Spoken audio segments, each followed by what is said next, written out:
어느 성도님 한 분이 사사기를 묵상하는 가운데 안타까운 마음을 토로했습니다.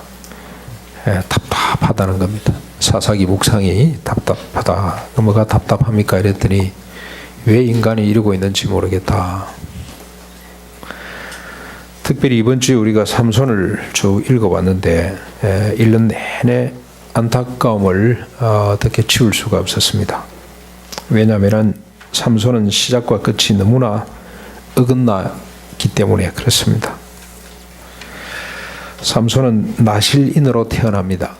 나실인, 하나님의 특별한 섭리 가운데서 태어난 사람입니다. 단지파 소라에 살고 있는 나름대로 경건한 생활을 살았던 마노아 부부 사이에 태어난 자식입니다. 원래 이 부부는 자식을 낳을 수가 없었습니다.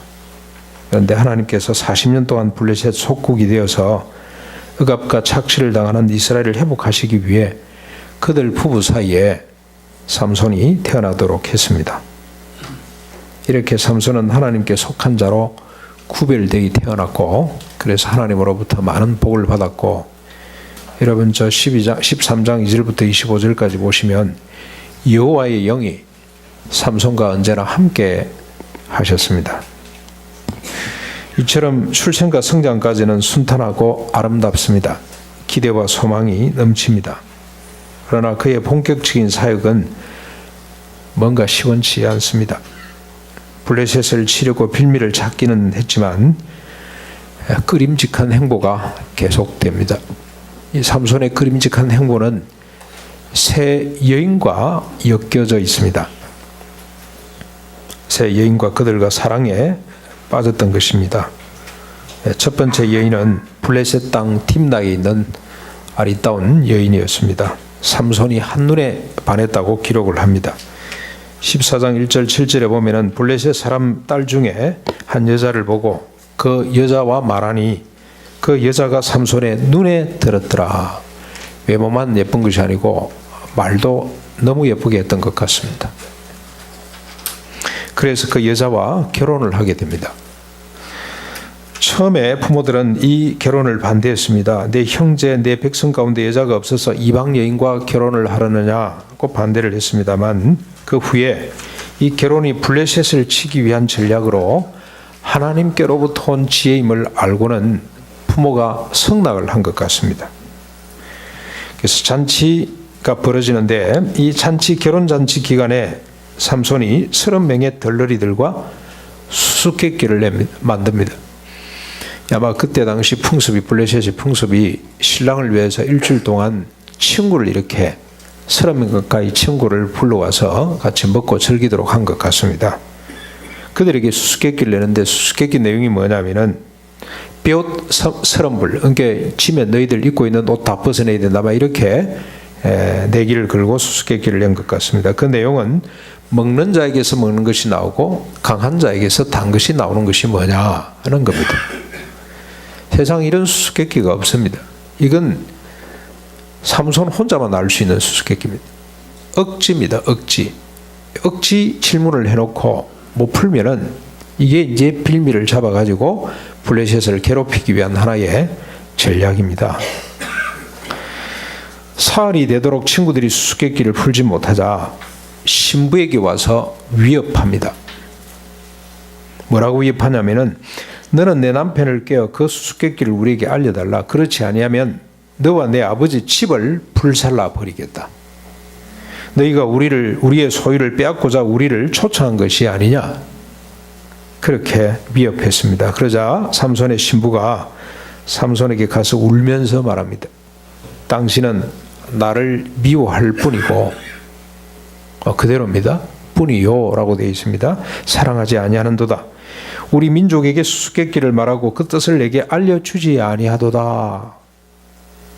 삼손이 그에게 말합니다. 내가 그것을 나의 부모에게도 알리지 않았는데 어찌 그대에게 알게 하리요. 그러자 그 신부가 매일같이 울면서 애원합니다. 제발 그걸 좀 알려달라. 그래서 7째 날에 드디어 그 답을 알려주고 맙니다. 일곱째 날 해지기 전 성읍 사람들이 삼손에게 와서 무엇이 꿀보다도 달며 무엇이 사자보다도 강하겠냐 답을 내놨습니다. 그랬더니 삼손이 너희가 내 암송아지로 밭갈지 아니하였더라면 내 수수께끼를 능히 풀지 못했으리라. 그때 여호와의 영이 그때입니다. 그때 여호와의 영이 갑자기 삼손에게 임하였더라. 그렇게 기록이 되어 있습니다. 삼손이 여호와의 갑자기 임한 여호와의 영으로 말미암아 아스골론으로 내려가서 그곳 사람 30명을 쳐 죽이고 노력하여 수수께끼를 푼 자들에게 옷을 주고 심히 분노하면서 그 부인을 버려두고 신부를 버려두고 자기 고향으로 돌아가 버리고 맙니다. 자, 이렇게 끝이 났으면 또 좀 그런데 얼마 후에 염소 새끼 한 마리를 취해서 삼손이 다시 그 신부 집을 찾아갑니다. 그러나 이미 때는 늦었습니다. 장인이 그 신부를 자기 딸을 다른 사람에게 줘버렸습니다. 그러자 삼손이 화가 나서 밖에 나가서 여우 300마리를 잡아 2마리씩 꼬리를 묶고 그 꼬리 끝에다 해를 달고 거기다 불을 쏴질러서 이 여우들이 뜨거워 가지고 막 날뛰면서 온 곡식단, 곡식밭, 포도원, 감람나무 밭으로 들어가서 모든 소산을 불태워 버리고 맙니다. 그랬더니 블레셋 사람들이 삼손의 소행인 줄을 알고 삼손의 신부, 그의 아내와 그 아버지에게 올라와서 이 두 사람을 불태워 죽입니다.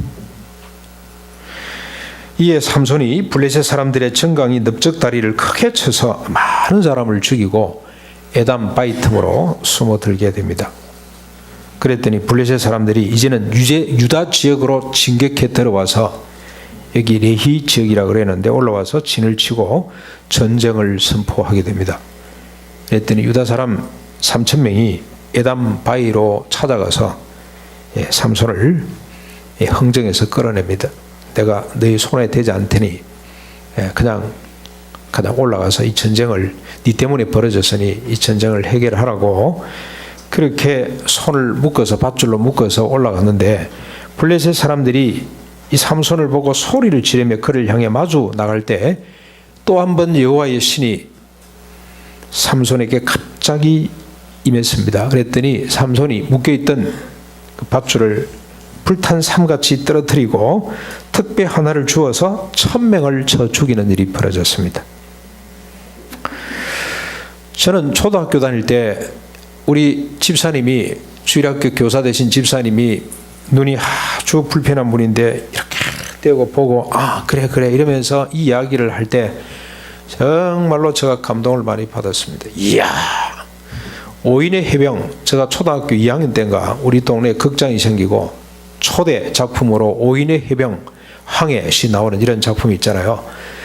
그게 있는데 이분이 북한군을 하나씩 이렇게 쓰러뜨리고 갈 때 온 학생들이 박수를 치고 환호를 올리고 그냥 기뻐했던 그런 기억이 있습니다. 그런 추억이 있는데 제가 나이가 들어서 보니까 어쩌다 우리가 한국 전쟁을 치를 수밖에 없었던가, 어쩌다 이 좁은 땅덩어리에 이 사람들이 사회주의, 공산주의, 민주주의, 자본주의로 두 쪽이 났던가, 그 원인을 이렇게 자꾸 살펴보다 보니 그냥 그때 손뼉을 쳤던 것이 참 어린아이였구나, 그런 생각이 들었습니다.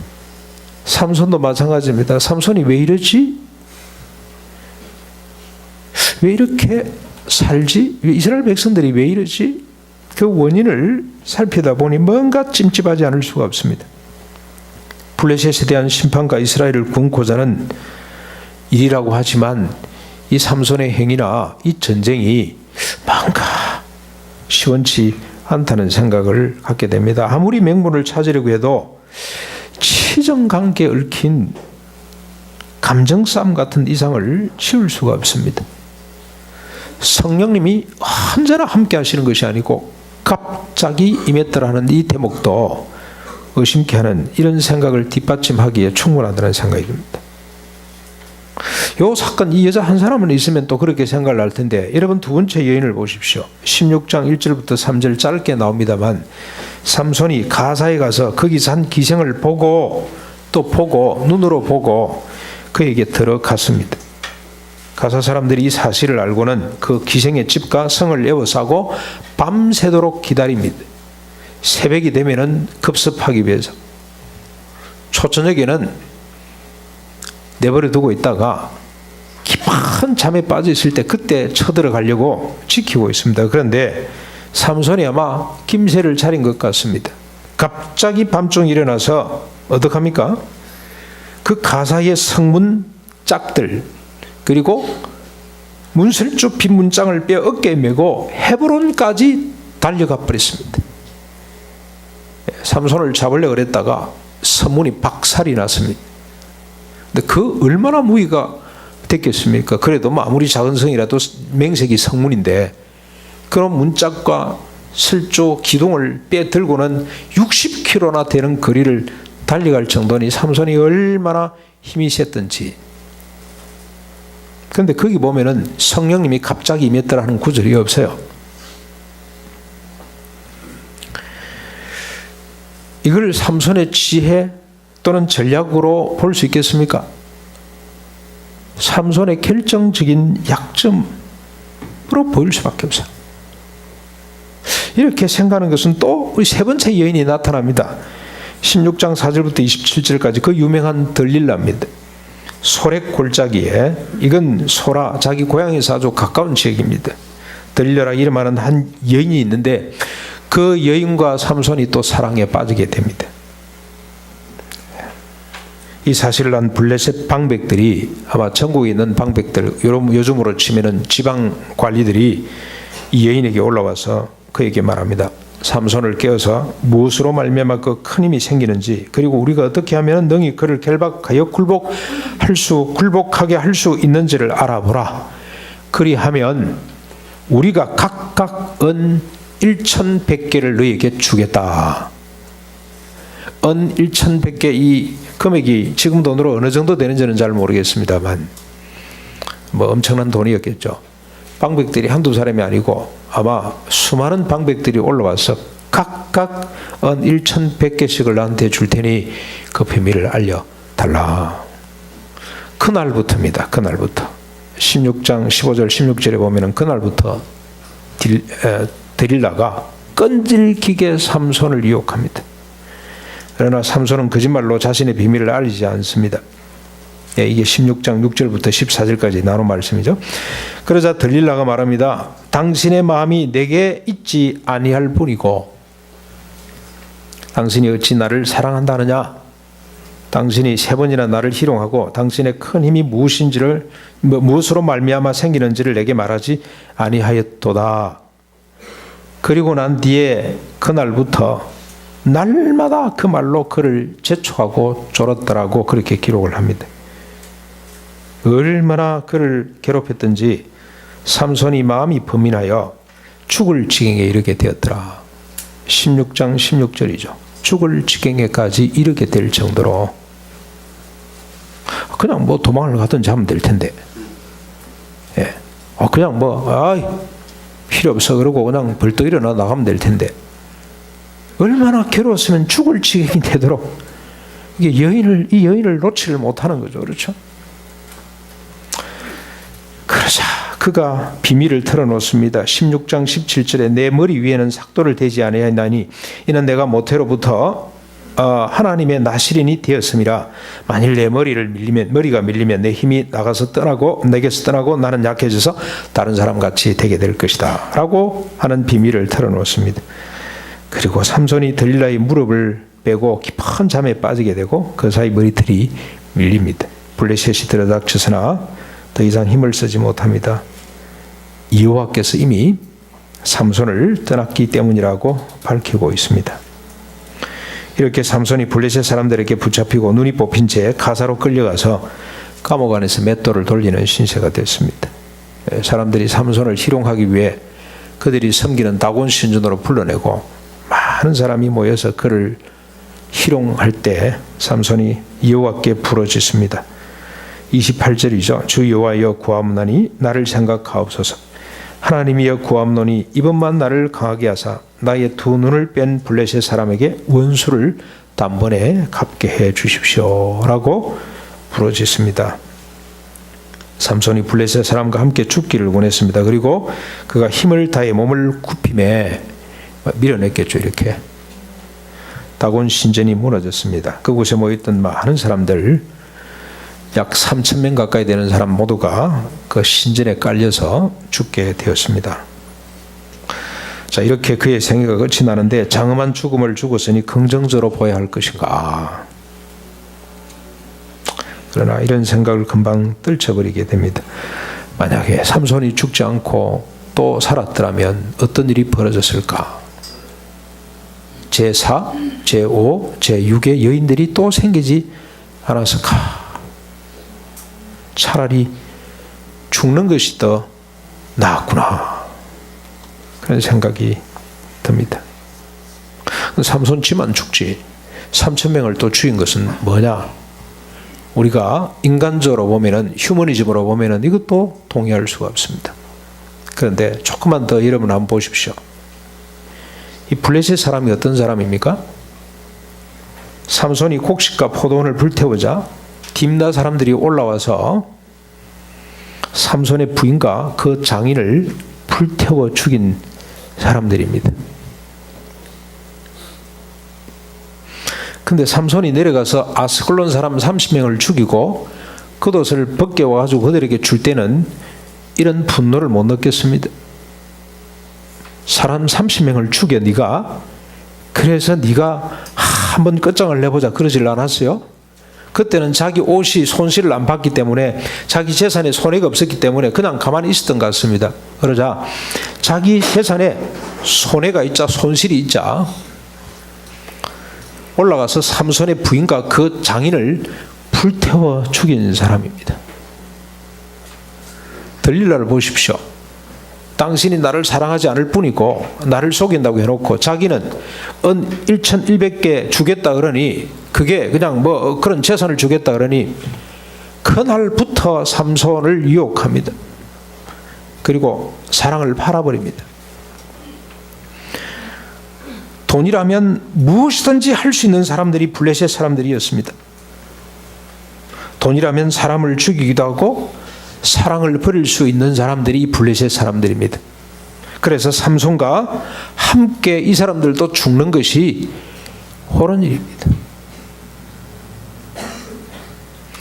여러분, 이런 이야기를 들으면 삼손 이야기가 답답해하거나 마음속으로 불편을 느낄 수가 있습니다. 그런데 절대로 이 이야기 앞에 우리가 불편해져서는 안 됩니다.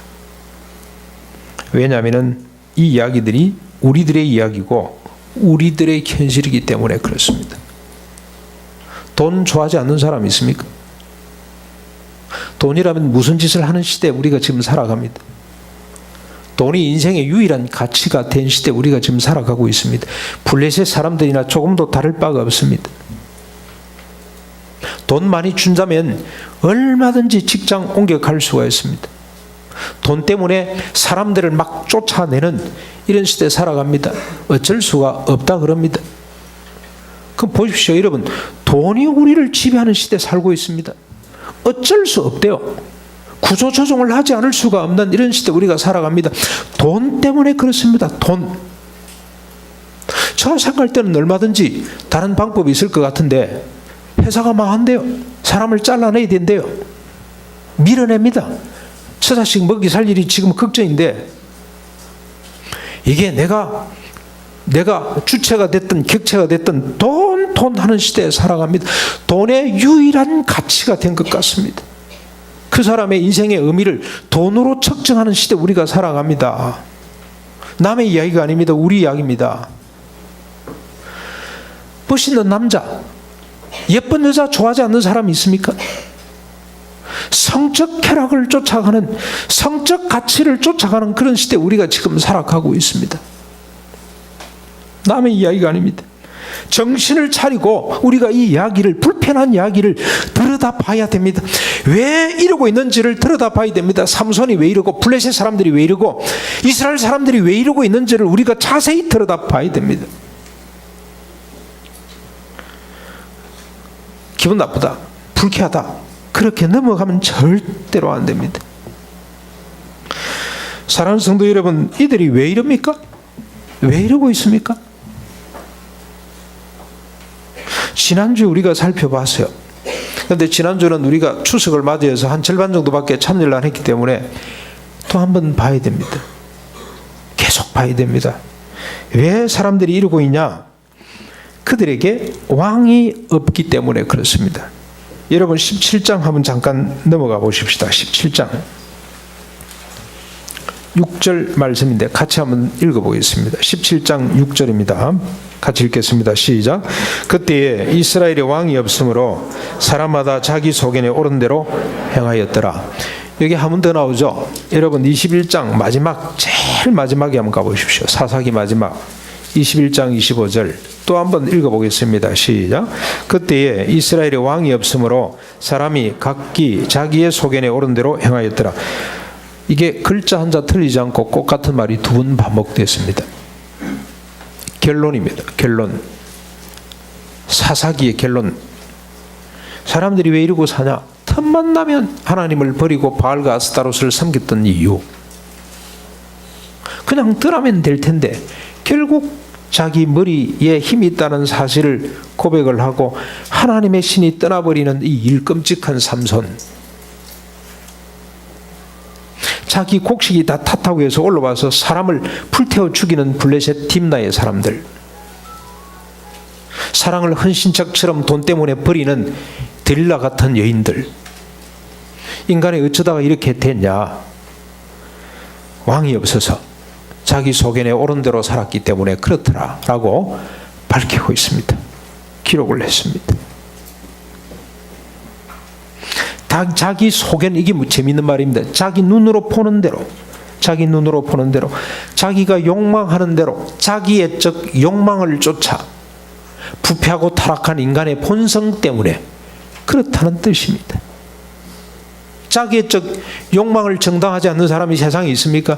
그것 때문에 이런 사사기의 비통함이, 사사기의 고통이 그것 때문에 발생하고 있다고 성경은 지금 두 분이나 밝히고 있습니다. 근데 왜 이렇게 되냐? 왜 자기 소견에 옳은 대로 행할 수밖에 없냐? 왕이 없어서 그렇답니다. 근데 여기 왕은 어떤 왕이겠습니까? 다윗입니까? 다윗도 아니었어요. 다윗도 자기 마음에 드는 여인을 한 사람 자기 아내로 삼기 위해 우리아를 전쟁통으로 내몰아 가지고 죽였어요. 비열하게 죽였습니다. 다윗도 자기가 고백을 했어요. 나는 그런 왕이 아니라고 고백을 했습니다. 어느 왕치고 사람을 자기 소견에 옳은 대로 살지 않도록 한 왕이 있습니까?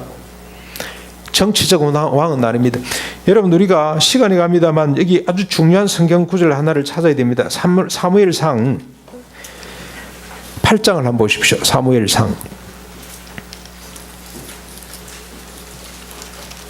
사사기 다음에 룻기 다음에 사무엘상 8장이 나오는데, 이 사무엘은 역사적으로 아주 중요한 인물입니다. 이 사사시대 마지막 사람이고 또 선지자 시대를 열어가는 사람인데, 이 사무엘이 하는 이야기를 들어보십시오. 8장 10절부터 18절 여러분 눈으로 한번 따라 읽어보십시다. 사무엘이 왕을 요구하는 백성에게 여호와의 모든 말씀을 말하여 이르되, 자, 이게 아주 중요한 부분입니다. 왕을 요구하는 이스라엘 백성들이, 지금 이 이스라엘 백성들이 우리에게도 왕이 있으면 이 사사기 같은 고통을 모면할 수가 있을 것 같다. 우리에게도 왕을 달라. 애굽에 보니 왕이 있어서 저렇게 잘 사는 것 같다. 예. 주변 국가들 보니 왕이 있는 나라는 잘 사는 것 같은데 우리에게도 왕을 세워달라. 그렇게 요청하는 그 사람들에게 사무엘이 뭐라고 이야기를 하냐면은, 여호와의 모든 말씀을 말하여 이르되, 여호와의 말씀을 인용해서 말한다는 겁니다. 여기 여호와 말씀은 무슨 말씀이겠습니까? 모세오경이에요. 모세오경. 여호수아까지 포함할 수가 있습니다. 여호수아서까지 그거밖에 없어요. 모세오경을 조목조목 들어서 설명하기를 뭐라고 설명을 하냐? 너희를 다스릴 왕의 제도는 이러하니라. 그가 너희 아들들을 데리다가 그의 병거와 말을 의거하게 하리니 그들이 그 병거 앞에서 달릴 것이며, 그가 또 너희의 아들들을 천부장과 50부장을 삼을 것이며 자기 밭을 갈게 하고 자기 추수를 하게 할 것이라. 것이며 자기의 무기와 병거의 장비도 만들게 할 것이며 그가 또 너희의 딸들을 데리다가 향료 만드는 자와 요리하는 자와 떡 굽는 자로 삼을 것이며 그가 또 너희의 밭과 포도원과 감람원에서 제일 좋은 것을 가져다가 자기 신하들에게 줄 것이며 그가 또 너희의 곡식과 포도원의 소산의 11조를 거두어 자기의 관리와 신하들에게 줄 것이며 그가 또 너희의 노비와 가장 아름다운 소년과 나귀들을 끌어다가 자기를 시킬 것이며 너희의 양떼의 10분의 1을 거두어 가리니 너희가 그의 종이 될 것이라. 그날에 너희는 너희가 택한 왕으로 말미암아 부르짖되 그날에 여호와께서 너희에게 응답하지 아니하실 것이다. 세상의 왕들은 어떤 짓을 하게 됩니까? 그 백성들을 억압하고 착취하는 일밖에 안 한다는 겁니다. 그래서 여러분 신명기 17장에 이미 모세를 통해서 밝혀놓았습니다. 왕을 갖지 말아라. 그런데 부득이하게 너희들이 왕을 가질 때가 되면 뭐 하지 마라 그랬습니까? 처자식을 많이 두지 말아라. 은금을 많이 갖지 말아라. 마병을 많이 두지 말아라. 대신에 어떻게 하라 그랬습니까? 여호와의 말씀을 밤낮으로 읽고 백성들에게 가르치는 왕이 되라. 왕이 아닙니다. 여기 왕이 없어서 자기 소견대로 살았다는 말은 정치적 왕이 없어서 자기 소견대로 살았다는 뜻이 아닙니다. 오히려 여기다가 왕을 하나 더 해놓으면 왕이 자기 욕망 때문에 백성들을 철저하게 괴롭히게 된다고 사무엘이 경고하고 있습니다. 오늘 이게 역사입니다. 역사. 오늘 우리가 보고 있는 왕 제도가 이런 겁니다. 그렇다면 이 왕은 누구겠습니까? 만왕의 왕 대신 예수 그리스도 메시아 그분입니다. 사사기에 나오는 복음입니다. 복음. 사사기의 복음입니다. 왕이 없어서 예수 그리스도가 없어서 인간이 자기 소견에 오를 대로 살 수밖에 없다라고 밝히고 있는 겁니다. 그분이 어떻게 이 고통에서 우리를 건지십니까? 여러분 고통에서 우리를 건진다는 말이 뭔 말입니까? 자기 소견에 옳은 대로 살지 않는 것이 그게 왕이 하는 일입니다. 이 말을 가만히 생각해 보십시오. 왕이 없어서 사람이 자기 소견에 옳은 대로 자기의 정욕대로 살 수밖에 없었다면 왕이 오시면 무슨 일을 한다는 겁니까? 자기 소견에 옳은 대로 살지 않도록 한다는 겁니다. 그럼 어떻게 사는 거죠? 하나님의 뜻대로 살도록 하신다는 거예요. 바울은 이걸 다시는 자기 자신을 위해 살지 않는다라고 그렇게 표현을 했어요. 오직 그리스도를 위해 산다라고 그렇게 표현을 했습니다. 여러분 이 말을 우리가 헷갈려하면 안 됩니다. 자기 소견대로 사는 것이 이게 모든 고통과 불행의 뿌리였는데 왕이 오셔서 우리를 구원하실 때는 어떻게 되냐? 왕이 오셔서 우리를 다스릴 때는 더 이상 우리가 우리 소견대로 살지 않는 사람이 된다. 그런 말입니다.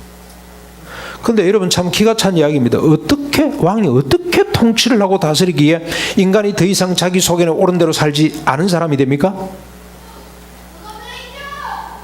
어떻게? 십자가 부활입니다. 다른 방법 없습니다. 십자가 부활로. 여러분 오늘 우리가 읽은 묵상한 요 내용이 지금 교동문으로 읽었던 거 요한복음 수보 앞을 한번 보십시오. 요한복음 6장에 나오는 말씀인데 예수께서 이르시되 내가 진실로 진실로 너희에게 이르노니 인자의 살을 먹지 아니하고 인자의 피를 마시지 아니하면 너희 속에 생명이 없느니라. 이 생명은 뭐죠? 내 살을 먹고 내 피를 마시는 자는 영생을 가졌고 마지막 날에 내가 그를 다시 살리리니 내 살은 참된 양식이요 내 피는 참된 음료로다. 양식을 먹지 않으면 우리가 살 수가 없습니다. 그렇죠? 인자의 살과 피를 먹고 마시는 자는 생명을 얻게 되는데 그 생명이 뭐냐면은 내 살을 먹고 내 피를 마시는 자는 내 안에 거하고 나도 그 안에 거하나니 살아계신 아버지께서 나를 보내시며 내가 아버지로 말미암아 사는 것 같이 나를 먹는 그 사람도 나로 말미암아 살리라. 자기 소견대로 사는 것이 아니고 뭐로 말미암아? 자기 소견으로 말미암아 자기의 본성을 쫓아 사는 삶이 아니고 누구로 말미암아 삽니까? 그리스도로 말미암아 사는 사람이 된다는 겁니다. 그리스도로 말미암아 사는 삶은 또 뭡니까?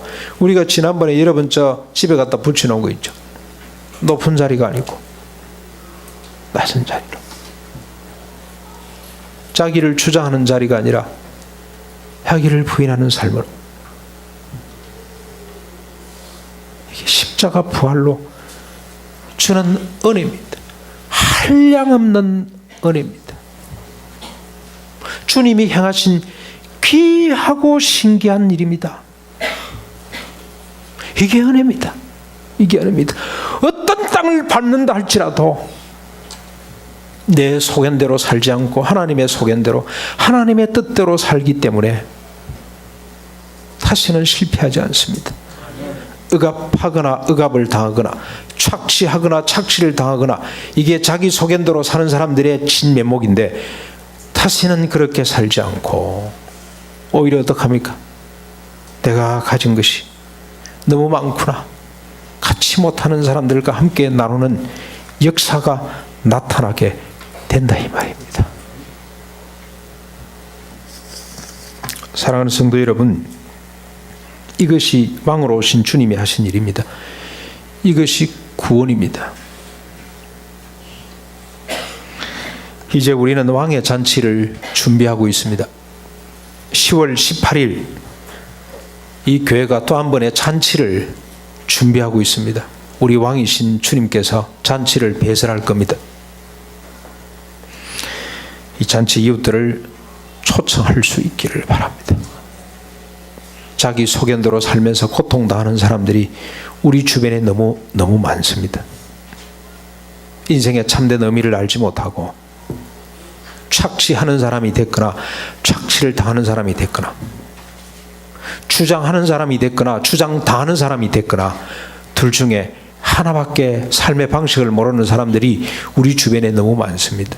이분들을 초청하셔야 됩니다. 주님이 베푸는 이 잔치에 왕으로 오신 이분의 잔치에 초대할 수 있기를 바랍니다. 제가 2주 전에 전하고 처음으로 오살리 기도원을 갔다 왔습니다. 저희 집사람은 종종 이용을 합니다만 저는 그런 기도원이 별로 마음에 안 들어서 안 갔다가 우리 청년 한 사람하고 우리 청년이 너무 힘들어해서 네가 병원으로 갈래? 아니면 기도원으로 가볼래? 그래서 기도원으로 가겠다 그래서 그러면 나하고 같이 가자. 같이 갔는데 제가 얼마나 큰 도전과 은혜를 받은지 모릅니다. 거기 가니까 하루에 4번 예배가 있는데 예배 시간마다 200~300명 되는 사람들이 간절한 마음으로 새벽에도 밤에도 낮에도 엎드려 있습니다. 그런데 아예 거기 나오시는 목사님들이 전제를 하고 나오더라고. 보니까 여기 사업 때문에, 여기 질병 때문에, 여기 취업 때문에, 여기 직장에 또 부도 문제 때문에 다 고통 가운데 있는 사람들이 나왔죠. 예, 그러면서 설교를 하는데 믿으면 된다는 설교가 막 그냥 그 핵심 내용입니다. 그런데 그냥 믿지 말고 헌금하면서 믿으라. 그래서 헌금 봉투를 이렇게 챙겨 들고 다닙니다. 계속 헌금하고 믿으라. 하나님 앞에 뭘 내놓고 믿어야 된다. 참 저는 감사했어요. 왜 그러냐면은 그나마 그래도 이게 주로 다 서울서 오신 사람들일 텐데 서울 사람 이런 고통을 당하는 사람들에게 비빌 언덕이 되는구나 이게. 저녁에 보니까 옆에 공동무지가 있는데 저 부활동산이라고 있는데 밤새도록 주여 살려주십시오. 주님 나를 도와주십시오. 이런 기도가 계속.